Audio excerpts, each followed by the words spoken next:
Good morning everybody. I'm here today with Ian Butler at Copeton Dam. Ian was involved in a car accident back in December 2013 where fortunately he walked away with no injuries, but the car was written off, and you would have seen a safety alert come out recently with details of the incident and a photo of the car attached which looked pretty much the worse for wear. So the intent of this video today is to talk to Ian about the incident. We'll go out to site and have a look at the location and get some ideas from Ian on what he might have done differently if there was an opportunity to avoid the incident altogether. So Ian, can you please tell me what you were doing or what your plans were for that morning? We were just going out to Pindari. It's about an hour 10 away, just to do our maintenance, general FLMS maintenance on the day. Okay. What time did you leave here in the morning? It was about 8 o'clock, a little bit after 8. I just had a few things to do here at the dam before I went out to Pindari. And what was the weather like on the day? It was a fine day. It was just a perfect day really. There was no wind, no rain, nothing. In terms of our risk assessment process, what had you done there? Well, because it's only an hour 10 away, I don't actually have to fill in a risk assessment, but I am aware of all the parts of the travelling risk assessment, which we do when we travel over the coast. And, so yes, I am aware of what's on it and for your driving. So had you done any mental assessment before you left? I mentioned to you earlier about the weather. You'd obviously had a good night's sleep. It was early in the day. You were well rested. Is there anything else that you could inform us about that you might have considered on the day? The condition of the car, for example, the car servicing was up to date? Yeah, well, the cars are always serviced. They have their serviced. They come due and go in automatically. We had our cargo net on the back for retention of all our gear, and there was there wasn't cluttered in the cabin or anything like that, anything to inhibit your driving skills. Nothing to that effect. So it was just an ordinary journey. Were your workmates aware of where you were going? Yes, they were aware of where I was going. They didn't actually have a time that I was getting there, but they knew I was coming.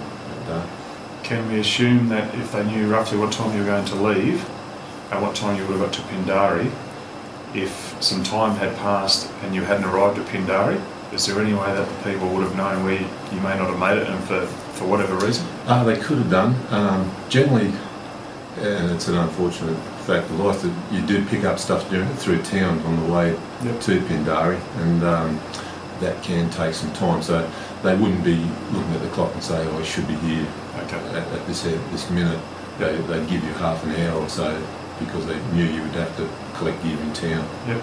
Do you use the spot trackers here?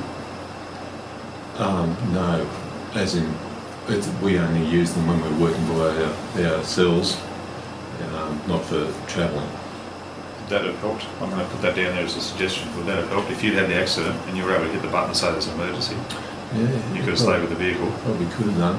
The only problem with that is at some time or other we have one person or two people going to Pindari. Somebody's gone to Toonambar, and in some cases they thought might be travelling to Tamworth and that. So, do you get one for every vehicle? Absolutely. Well, if that's the answer, that's good. That's very good. Okay, we'll get to that then. Was there anything unusual about the day? We've talked about the weather, we've talked about you were well rested, you've done a mental risk assessment before you left, people knew where you were going and the approximate time you're leaving. Was there anything you consider unusual? No, there wasn't really anything unusual. It was my third day to go to Pindari. Third day in a row? Third day in a row.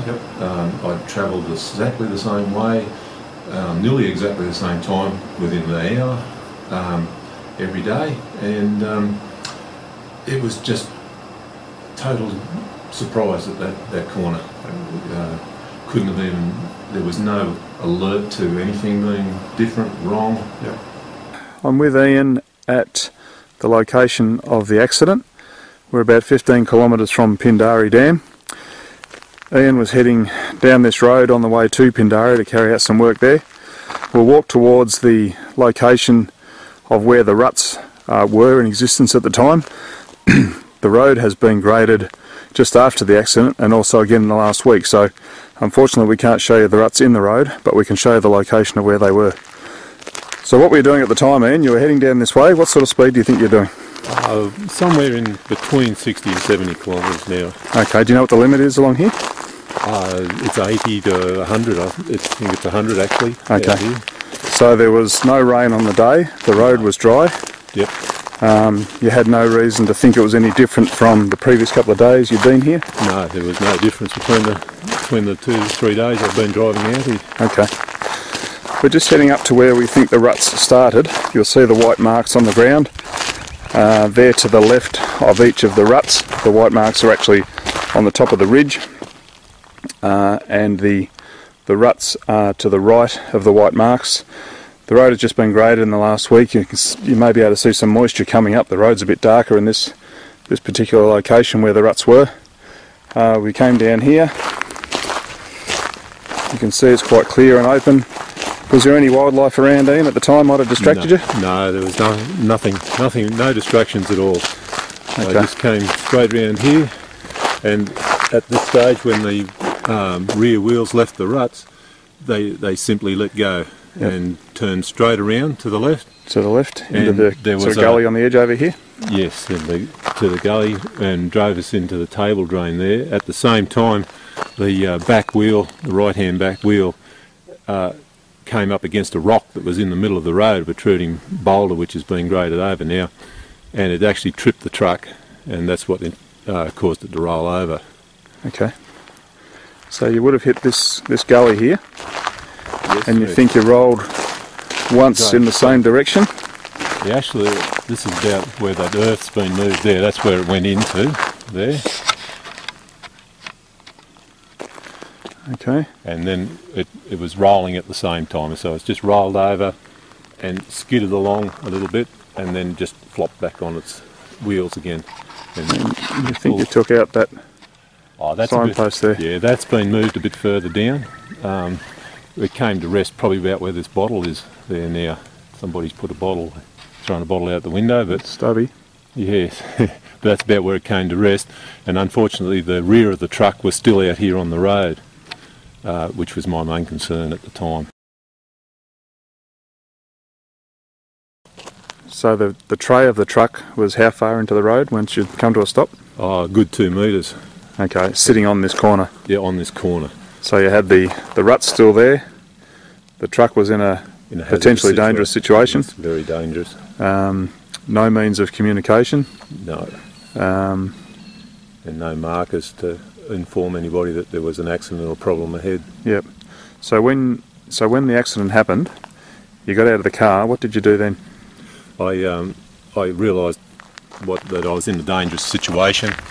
And I was thinking of other people. That was my main consideration. I wasn't at all harmed. So my toolboxes were, well, they were still on the back of the truck. We had the cargo net on, but they were all in pieces. So I picked up a few pieces and just took it back up to the corner here and put them on the road to try and tell somebody that there may have been a problem ahead.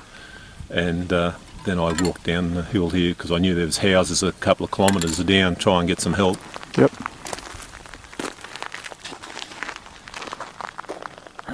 So it's very open and very unpopulated, isn't it? It is, yes. What would you have done, if anything? What do you think you might have done if it was even more remote?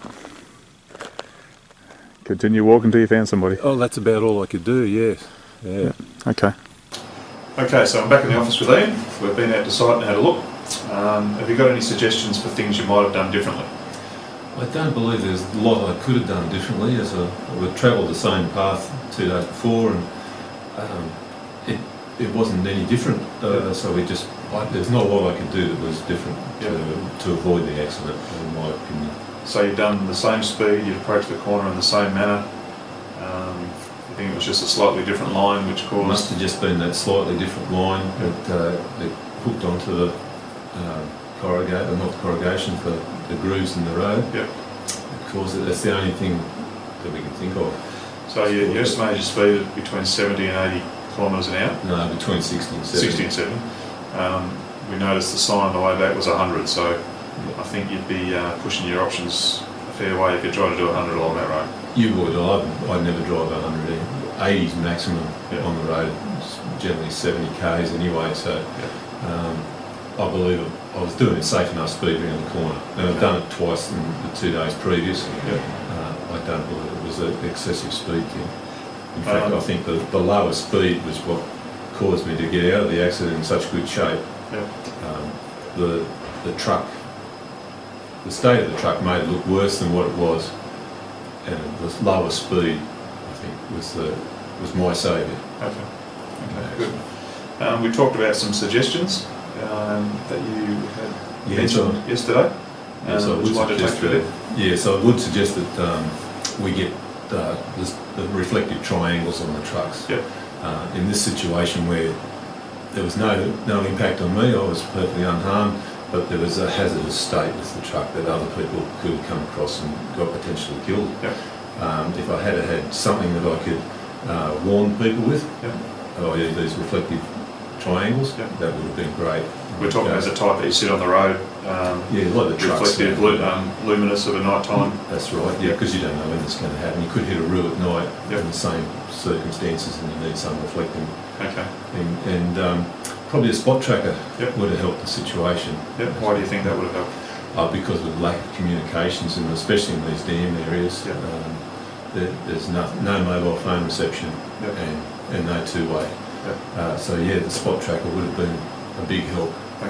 That's a very good suggestion. You also mentioned the four-wheel drive tyres. Do you think they would have made a difference or not? The constable that attended, he definitely thought so. Especially on the single cab truck that I was driving, because there's very little weight over the back wheels.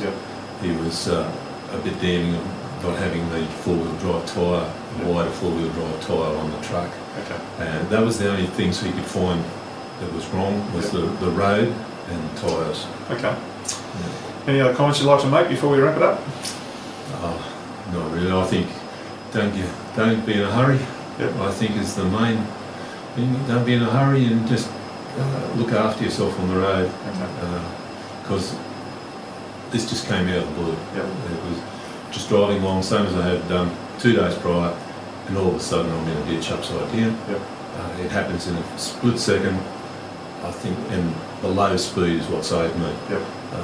So if you slow down, I think the accident is, and as you can see, the accident may always happen.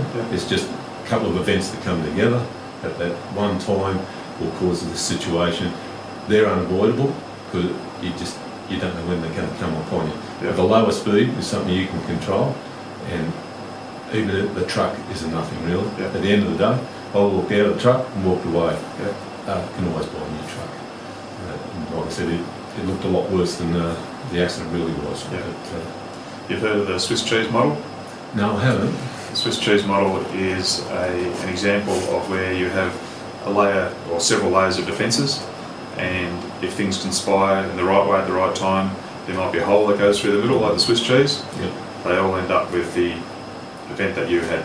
Your defences were down in some way, and the likelihood may not be high, but the probability of having an accident is increased by the fact that all these holes have lined up in a row. And the more times you do it, the same thing, the more your probability is that you're going to have a problem sometime.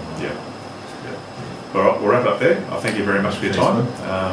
I think people, when they see this, will get a fair bit out of this, so I thank you for making the time available and taking the show. Hopefully it's, keeps people safe. That's the main idea of the video. Thank you. Thank you.